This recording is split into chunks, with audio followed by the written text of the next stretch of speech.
Podemos ter mais algumas pancadas de chuva na região, mas até o final da semana o tempo deve se firmar, o sol aparece e a temperatura deve passar dos 30 graus.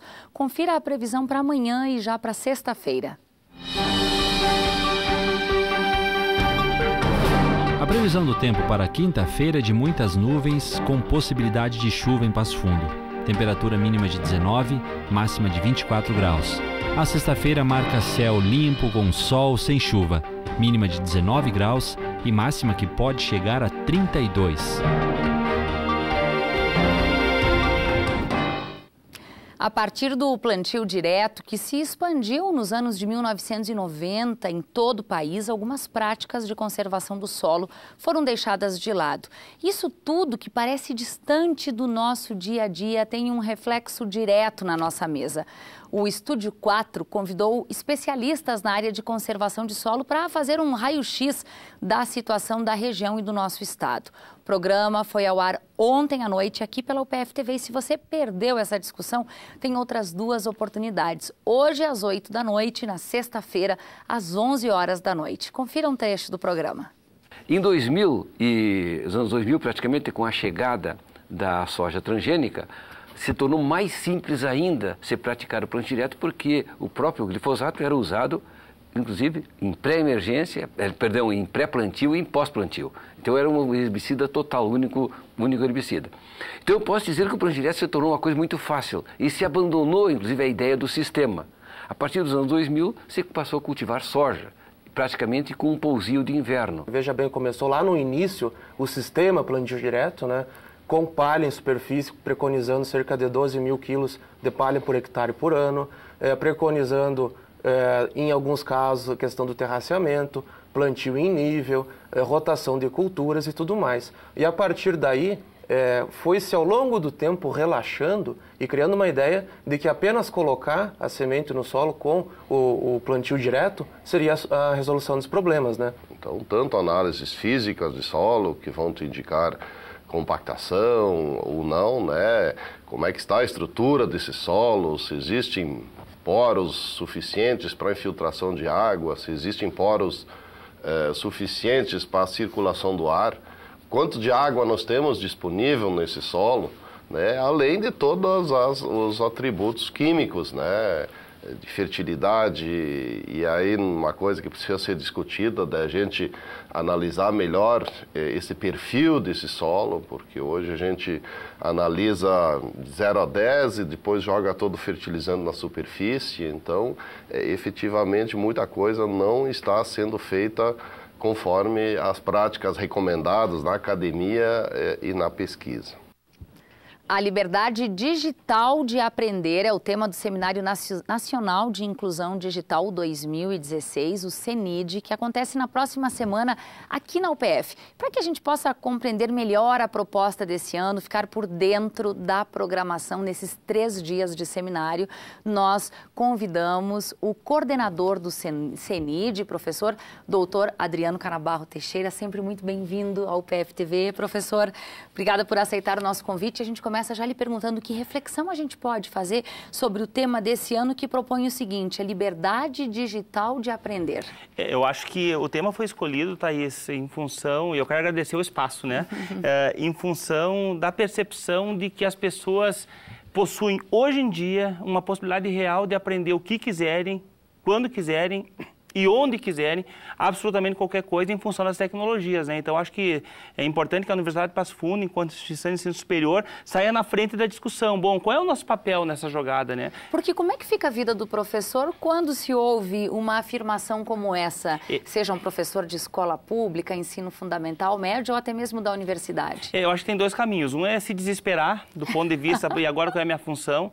E o outro caminho é pensar o seguinte, que na verdade a nossa função não é ser um intermediário entre conhecimento e o estudante, né? Não precisamos mais disso, as informações estão todas na internet. Talvez a função do professor da universidade e da escola seja cada vez mais ajudar essa criança, esse jovem, a desenvolver habilidades para construir seu conhecimento com as informações que estão na internet. Né? Talvez filtrar um pouco também o que saber, o que é mais relevante. Também, mas eu acho que o filtrar é complicado, e a gente vai estar discutindo isso, vai ter um monte de gente do país inteiro para discutir sobre isso. É complicado porque qual é a minha real capacidade de filtrar? E quando eu não tiver ao lado mais do aluno para dizer isso é importante, isso não é. Então, acho que o nosso papel é desenvolver competências, né, para que a pessoa possa fazer esse filtro por si só. Eu acho que isso a gente pode fazer. A gente está liberto daquilo que é chato de repassar informações. A internet faz isso. O nosso papel vai ser outro mais importante agora. A notícia é, de certa forma, assustadora aos professores, mas, ao mesmo tempo, propõe algo novo para o papel dele em sala de aula. E libertador. Porque, na verdade, nenhum professor quer ser um papagaio, né? A gente não quer estar lá usando nossas lâminas e falando as mesmas coisas sempre. O nosso sonho, enquanto professor, é ajudar essas pessoas a se desenvolverem, a construírem competências, a estarem preparadas para o mundo lá fora, que é um mundo de abundância e não mais um mundo de escassez. Bom, esse é o conceito de liberdade digital de aprender, talvez a principal discussão desse seminário, que vai acontecer aqui dentro da UPF na próxima semana, durante 3 dias, uma programação intensa, sempre com referências nessas discussões, professor, com profissionais que são destaque no país.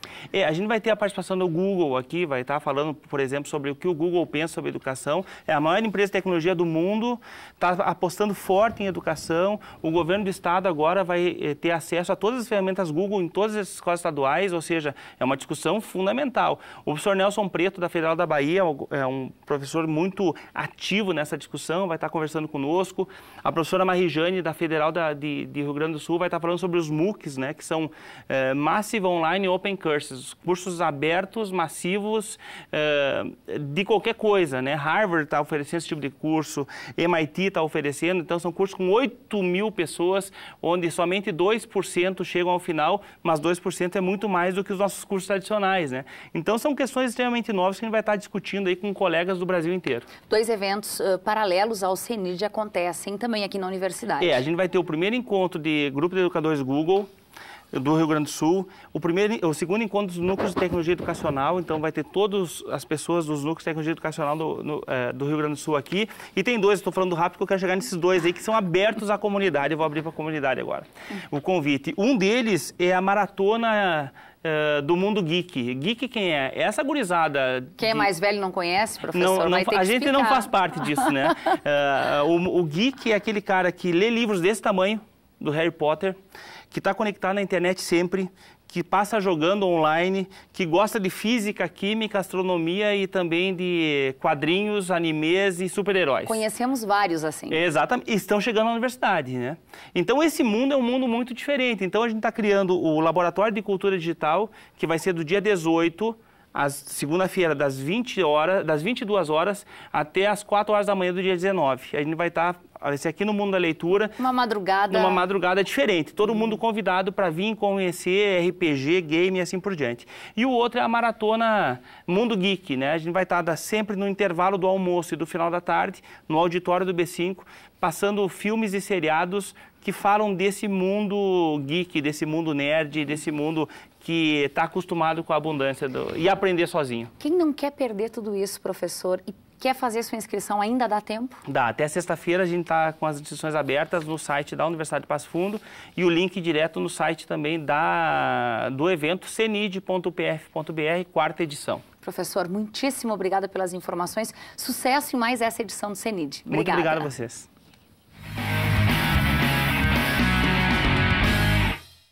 O atleta da UPF, Gustavo Renz, vai participar do TH3 Triathlon de longa distância no balneário de Caiobá, no Paraná. A prova, que acontece no próximo domingo, dia 17 de abril, é considerada uma das competições mais difíceis da região sul do país. Cerca de 500 competidores de todo o Brasil devem percorrer 1.900 metros de natação, 90 quilômetros de ciclismo e aí mais 21 quilômetros de corrida.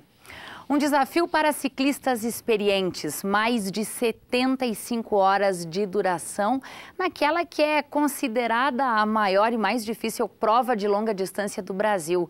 A largada do brevet de 1.000 quilômetros do Audax PF-UPF acontece amanhã e a jornalista Isadora Guerra tem mais informações. Uma prova difícil e de longa duração. Vem aí o brevet de 1.000 quilômetros do Audax, de Passo Fundo ao litoral. Por isso agora a gente conversa com o Isaac, que é um dos organizadores do evento. Isaac, que prova é essa? As características, as principais características desse brevet de 1.000 quilômetros. Bom, esse brevet ele é um brevet diferenciado, ele tem um percurso bastante longo, que são 1.000 quilômetros, e conta com a participação de ciclistas, nós chamamos super randoneus, mais experientes. Eles já passaram por várias etapas, muitos já têm anos de estrada em circuitos de longa distância, tiveram a belíssima oportunidade de participar de provas no exterior também, então são ciclistas que vêm com uma certa bagagem, uma certa expectativa. E o percurso é diferenciado, porque vocês vão passar, os ciclistas vão passar por pelo menos 20 cidades, então sai de Passo Fundo e vai parar lá em Torres.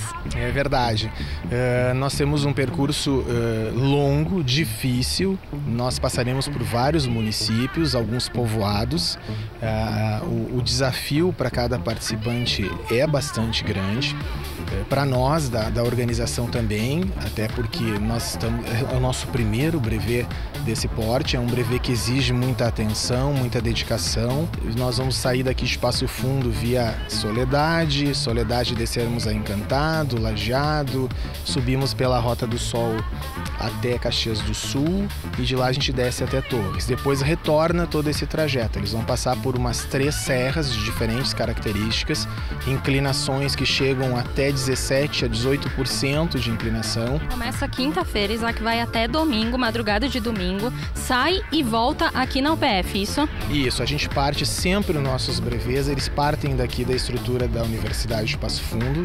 Ela é nossa co-realizadora, sempre nos ampara nos nossos eventos. Então nada melhor do que partir daqui por toda a estrutura que sempre nos é oferecida. Então nós partimos às 6 da manhã de quinta-feira, do dia 14, e eles têm 75 horas para cumprir esse percurso, ida e volta, e eles têm que passar por determinados postos de controle, como se fosse um rally de regularidade, e naquele horário de abertura e fechamento de cada PC, eles têm que estar presentes carimbando o passaporte de caminho deles. Perfeito, obrigada, Isaac. Então, só para lembrar, o brevet de 1.000 quilômetros começa quinta-feira às 6 da manhã, largada na UPF, e termina no domingo até às 9 da manhã. Voltamos ao estúdio.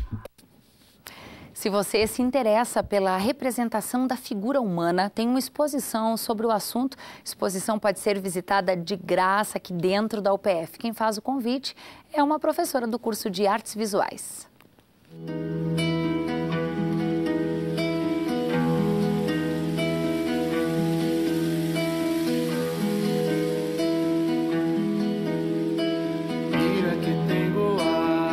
Olá! Você que assiste ao UPF TV, nós temos uma programação diferente. Venha nos visitar na nossa exposição aqui na Sala Laura Borges Felizardo, na Faculdade de Arte e Comunicação. Nós estamos com uma exposição da professora Cléa Regina Battesini. Ela faz desenhos de mulheres. O nome da exposição é Corpo em Movimento e tem várias técnicas, sanguínea, grafite e aquarela. Vale a pena conferir. Quando cresces em mim, te regalei la lluvia. No hay que competir.